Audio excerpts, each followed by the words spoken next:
বেশি দেরি করিনি তো?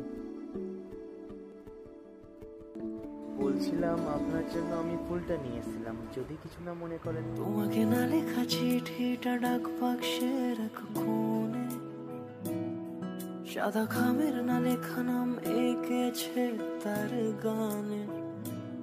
তোমাকে না লেখা চিঠিটা ডাক বাক্সের এক কোণে।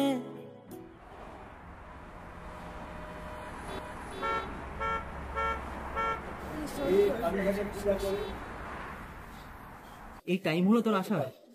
কতক্ষণ ধরে ওয়েট করছি বলতো? সরি বললাম তো, একটু অ্যাডজাস্ট। কিছু খাবার অর্ডার করে দিন। হ্যাঁ চল, কি খাবি যা অর্ডার দে। 2 মিনিট দ্বারা আমি একটা পোস্ট করে আমি